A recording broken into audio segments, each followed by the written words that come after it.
Okay, so again, thank you so much to this small but warm group that's joining for the first ever virtual Fringe Festival with Artist House. I'm specifically refraining from saying the name of the show because I don't know if you're aware, it seems like you might not have been aware of this either, but in the blurbs that I sent out through my emails, I really wanted to include that there's a pronunciation contest happening. Were you aware of this? Yes or no? No, okay. So this was also supposed to test your pronunciation skills. I don't know if you have somewhere the name of the show in front of you, but I guess the first thing I would love to do is to hand it over to each of you. Maybe we'll start with Becky. We'll go on to Whitney, and then, well, and we can't really make it, and then we'll go with Rolf as the last person. That's just kind of the way my boxes are, so I'm going by my boxes. And we're shit. Okay, so let's have each person one more time. Let's start with okay, let's then start with Rolf's box. Rolf, we're going to start with your box, okay? Are you guys ready? We're going to have each of you pronounce it, but you can't use the same one, okay? So we're going to start off with that. I said it already.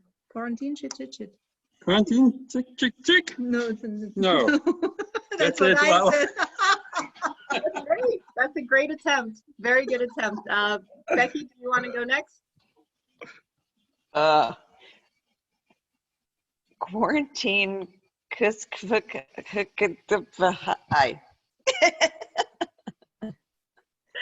Okay, now Whitney, we still can't hear you. Can you hear me now? Oh yes, we can. Hooray! Okay, here it goes. Or maybe I should just say you can't hear me. Quarantine kashivaka devai. Okay, although you guys all did a fantastic job, and I would have loved to hear how even more people were thinking this. You know how it really sounds? I'm going to let you in on the secret because I know you probably want to know. And the show is called Quarantine. But the question is, how do you put that into words? How do you put that into a spelling of sorts? And so kind of, for me, and it's funny that this is the source of the name, and we're experiencing this ourselves right now, because just watching each of you kind of more or less struggle through the right way to say it, to me, it's exactly this feeling. It's this, so when you're experiencing technological frustrations, when you're experiencing, how am I gonna put a whole show virtually? How am I gonna keep creating when I can't even get to my dancers or a studio, or even though I'm trying even to the last minute to continue with a photo shoot that we're doing and our client is canceling. And it's this frustration, and I literally could not think of a better name. So what I did was I just banged on the keys, and whatever came out, that's what came out. I literally just scrambled my fingers on the keyboard, and that's kind of how it occurred. And here we are again experiencing more frustration, and there's nothing more frustrating, I think, especially when you're not in the same room as a person, because you really feel disconnected. So again, that's just kind of a thumbs up to you guys for sticking through. What I did want to talk about in the show today is, you know, at this point, obviously, it seems like you haven't been able to access much of the show or see any of it before we spoke, but I think that that's completely okay. Just want to kind of take you through some of the most important points that differentiated creating for the virtual platform for me for this show. And that mainly being, the main thing that I wanted to say is, I would love if the audience took the time to kind of introspect about what is it like to actually create a show specifically for the virtual realm. This is very different, and you know, for me, dance, this is what my field is. I'm in dance. So okay, how do we put dance on film in a meaningful way? The thing is, it's even different than the genre of dance on film, where you would have people together in a room and along with a camera person, and you'd have many bodies if you wanted, or you could have less bodies or more bodies, but you wouldn't be restricted to being alone and in solitude. So that's already something that's, very different. The second thing that I wanted to be really conscious of, for me, I don't know if it's because they say artists are strange. I definitely am very strange. And I just had this feeling, not to take away from anyone else, but for me, it was very important to create something specifically for the platform in which we were working. So I didn't want to do any editing. I barely wanted to do any type of, I really wanted it to be as live as possible. So we would rehearse, for the group piece and even for my solos, we would actually rehearse the number. And then once we took the take, that was it. Whatever happens in that take. Another thing I was seeing was a lot of people with their groups were getting together and they were doing fantastic job of pre-recording themselves and then having an editor kind of edit their boxes and make their cool little blend together some things. And for me, I didn't want to do that. I wanted to think, how can I create the same effect without an editor? How can I achieve that in real time? So for instance, what you're going to see in the link on our website is just a series. Again, it ended up kind of being almost a one-person show, again, just because they were created in solitude. And I was the only crazy one enough that just kept wanting to do stuff. I couldn't expect my dancers, I couldn't afford to pay them, and I couldn't expect them to work for free for hours with me while I'm crazy and figuring out what I want the boxes to look like. So we were able to pull off the first piece, which is called Carry On. That premiered in April 2nd. We worked on it at the end of March.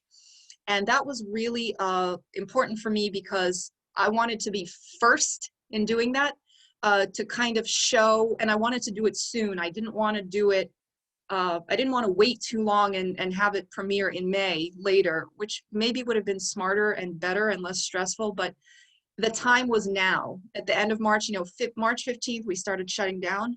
I really felt like the time to make that statement and give inspiration to other artists was now in March. We finished it by March 31st.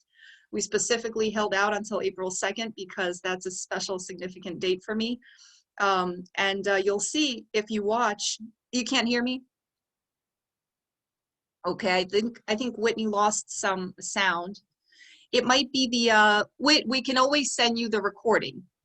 So let me just type that for her. So anyways, when you watch that, when you watch the that piece, Carry On, and it even has a message, carry on, that you don't stop doing what you're doing just because everything is shutting down. So what was interesting was that we rehearsed and met, and just like we would in a real studio, if nothing had happened, except we were completely separate.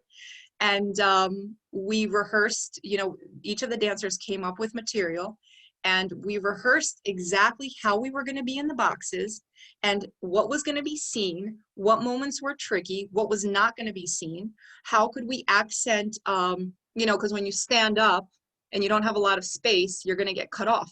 So we started exploring, well, how do we want to accent, if we're going to be cut off, we're going to be cut off with style. So if I stand up and you can't see my upper body, I'm going to choreograph my lower body to make sure that you understand it's intentional. There was a blackout scene that we really just put our hands over like that. We put our hands over like this, and we were able to achieve kind of like a blackout scene, and we were able to roll in and out of the camera. And so doing all of that without having an editor was very meaningful to me because I felt like I could still be creative in that way. And the world is changing, and the way we're seeing these presentations are changing. So there was also a moment, where we were very conscious of our boxes, where you'll see we kind of look at each other's boxes, and we're trying to do some of that.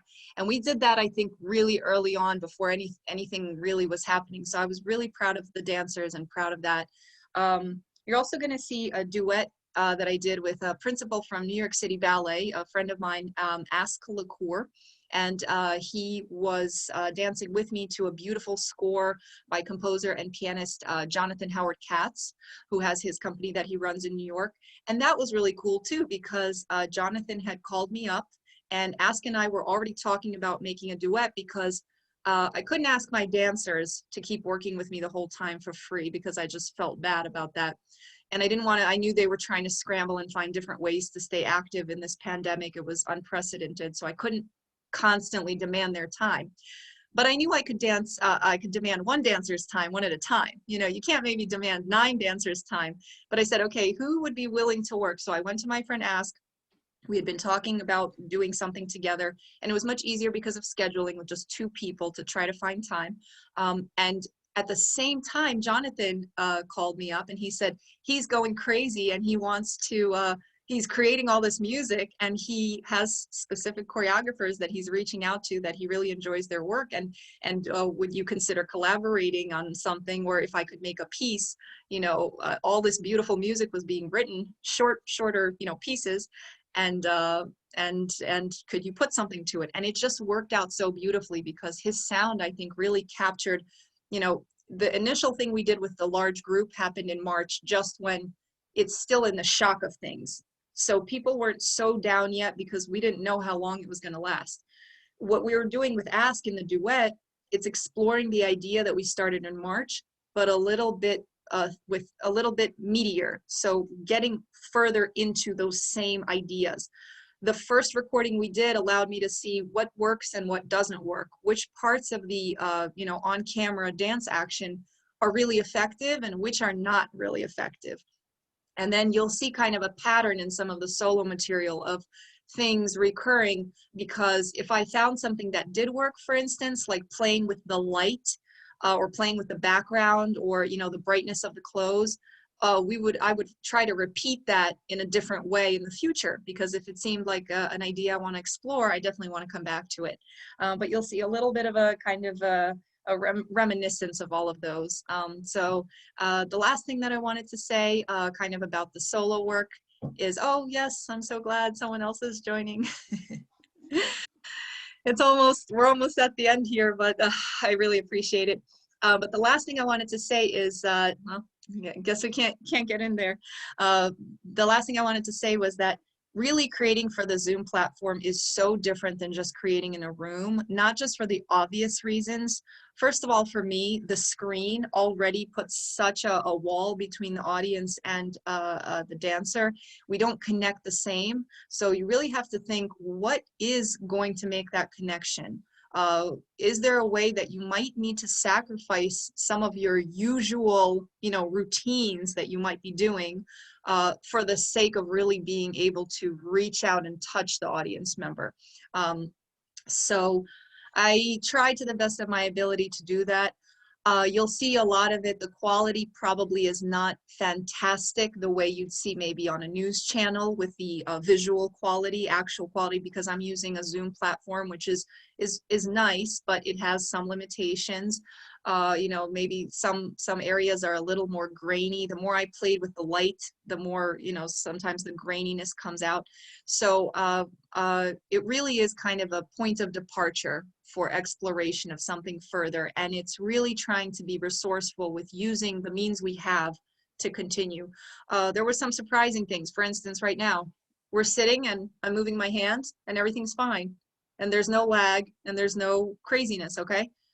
One thing we discovered, for instance, with the group we were creating, Zoom at the time, I think, couldn't handle all of the movement. When you're singing, you know, when you see the singers all singing together, or actors, their base is not reliant on full movement all the time.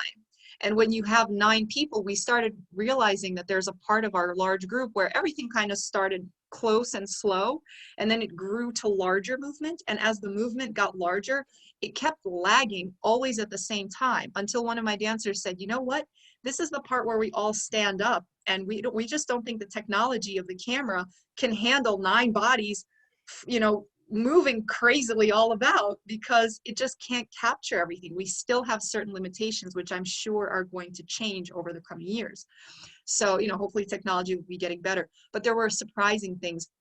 Another thing is paying attention to the clothing that you're wearing. You know, even now I had to specifically wear something very bright and white because I really want to stand out, and I want to stand out against my background. It's difficult with my walls here, and putting a background, I realized it thinks that I'm the wall, I guess because of my coloring, and it was actually blacking out my face rather than the background because it's so similar in color, I guess. So a lot of challenges, but I think even though I think what you'll notice, I'm hoping what you'll notice as you watch the show is even though maybe not all of the technology is there and not all of the picture quality is there, you'll really feel our heart speaking and coming out. And a lot of it is, it could be hit and miss. But one thing I knew for certain is we can't hide what we are experiencing. And I'm not in control of how that comes out. I just know it's going to come out. So I picked a couple pieces that I thought were interesting. I loved including that bonus of the gallery because my dear friends Rob and Anna Lee, who are fantastic, beautiful photographers, we could have easily canceled the photo shoot when, you know, that fell apart. But myself and the photographer just said, you know what? We're gonna just do it, just the two of us. We're gonna collaborate on some, well, the three of us, you know, the two photographers and myself, but the two different groups. We're just gonna come together because this is an important time. We really wanted to capture this so that we don't forget this moment in history. And that's why you'll see, you know, in the photo gallery, I'm wearing a mask the whole time. We had 4 different masks, and we were just exploring with how do we capture this time. So that's all I really wanted to say. Again, I'm so glad to connect with you guys, and thank you for giving us another chance. Believe me, I can only imagine your disappointment. Mine was very intense, but you know, we came together and made it happen. I wanted to open the floor a little bit to you. If you have to go, that's totally fine. But I just wanted to, okay, you have to go. Okay. Sorry. It's so wonderful for you to join us. If there's anything that you'd like to at this time, just maybe ask about or contribute to, I would Yes, love to. Mhm. I would like to have some question because you said, you know, you can't pay your dancers at the moment and therefore you can't ask them for the free time. Where do you see your company will go and where do you see dance will go? Because I assume before spring or summer next year, there will be no live performance, even maybe later. I mean, the Met has already canceled the next season. Where do you see dance will go? Will it be all virtual or do we have a chance, or are you able to keep a company which is not working for a year? Yeah, I think that's a really, really important thing to think about for anybody who's running any type of company, especially dancers, because again, even with the limitations of technology, the movement is such a big deal. You know, you'll see even in some of the things, it just gets blurry. And there's a solo I do where I actually played with that. So I think the best we can do, you know, with the blur, I think the best, most successful way we can get through this is by noticing those small things in the now. Usually I'm somebody that loves to think ahead. I love to plan things out completely to the last detail. It's very important for me to do this early before the thing is actually happening. This is the first time in my life, I have to say, this is the strangest thing, that I'm not even worried about what's happening in the next, I understand it's important to think about, and I definitely think we might have a direction that we want to figure out. But in the now is so different and strange that I think before we can even get to anything in the future, we have to think about how can we be in the now? Because an artist's greatest resource isn't even the medium in which they're performing, it's themselves. It's how do they look at life? It's how are they finding the things around them to say a statement? And so because also things are very uncertain for the future, I think it almost, I think maybe it's, I got burned a little bit because I didn't mention this part, but you know, I have been creating work for about 4 years, but not as an official company that's an entity. My husband gave me kind of the courage and said, just go for it. And I did incorporate my company in 2019, even though I'd been creating lots of work before, but we finally made it Artist House. And I got very excited about that. I laid out a business plan. I have all of my little notebooks and all of my writings. I love to write on the back of an envelope. I have all of my, you know, you could actually see this area here. This is my little office. I mean, it was ready. I was just about to launch the website on March 16th. I was getting ready to launch the website and I had planned everything out. Now we're a performance company, right? So we're not known for having a school. We don't have a following for that. We were all teaching, but in different places, not for Artist House, not for myself. And you know, like I said, the launch was supposed to take place that second week, third week of March. On March 15th, I learned that everything was shut down And all of my planning and all of my strategizing that I had been starting since October of 2019 was completely out of the window to not even be discussed. And I think the shock I mentioned earlier, you know, even as everything was shutting down, in my mind, and I'm not somebody that gives up. So in my mind, we actually were scheduled, and we had performances lined up, which were canceled. And we had one that was supposed to happen in May. And we had rehearsals in April and in May. And in March, when everything got shut down and my dancers were asking me, what's going on? Right now, it seems like it's getting very serious and we have these rehearsals coming up. What do you think is going to happen? Are we going to cancel it? And till the last minute, I was like, absolutely not. I don't care what's happening in the world. We're not canceling the performance. We're not canceling the rehearsals. I don't care what you guys are saying. You know, not to my dancers, but, you know, to the world. Like, I don't care what's being said. We're going to go on. And I think when the shock wore off and I just had to admit, you know, this is not happening, immediately I knew that if we're going to drown because we don't have resourcefulness, that will be the most painful thing to me.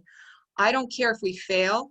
I mean, of course I care if we fail, but I would rather fail and try so hard and not give up than to just put my hands up and think, all right, well, let me just wait till everything gets back to normal. Because, you know, right away we started thinking, okay, what if we did a virtual school? What if we offered something unique to people that are really, you know, suffering alone in their homes? What if we, you know, made this convenient for people? So right away, all of a sudden I had to change the website to include a virtual school. And instead of pushing all of the performances that I wanted to push, now I had to push all of these new things that we were able to do. We have this show called #TMI. I like using the hashtags a lot because, you know, social media is so relevant now. This #TMI, it's a fantastic, amazing performance series where it's a mix of some dancers and some non-dancers. And it's basically people literally reading their diaries. I mean, how beautiful is that? You know, it's just so raw and it's real. It was never meant to be heard by anyone. So you really hear what the person is thinking. And the dancers for that show, you know, the non-dancers, non-professional dancers that are just reading, they just read their diary. The dancers turn an excerpt of their diary into a solo. So it's really a beautiful thing that comes out. That was scheduled to go on, and I had one coming up in April, and immediately I said, you know what, we're going to do, you're going to see there's in this Fringe Festival show that I have, you're going to see one of the excerpts is from that show, this piece called Anxiety. In April, you know, everything was still at its peak, and I thought, you know what, we're just going to do it virtually. We're going to do it virtually. Everyone's going to sign in because that was a little bit easier. People were really reading their diaries. So it's different than just dancing, you know, again, with the technology thing. And, you know, that resourcefulness, I think, and it's not just us, obviously. I'm speaking about us because I can't speak for anyone else. I don't want to put words in people's mouth. But I took the time to find out about all those social distancing festivals and just seeing how creative people are, that gives me hope. No matter where we're going, I know that our main direction is one, we want to establish a strong connection with our audience. And two, we want to be creative and tell a story no matter what, no matter how. Those are the only guiding principles I have right now. And, you know, like I said, I threw my business plan out the window because we have to start afresh. And I think that's important too. It was so, I really wanted to say, I'm just going to wait for a couple months and then go right back, but we can't do that. And I hope, you know, in our future, we have more chances to create and be together. I do think right now it's virtual. And I do think that that's not an excuse. We need to figure out how to make it work virtually. We need to. There's no option. And a lot of us will fail. And I'm sure I maybe failed a lot of the pieces that you'll see. And that's okay because we'll never know if we don't try. So thank you for that question. Yeah. I want to ask something.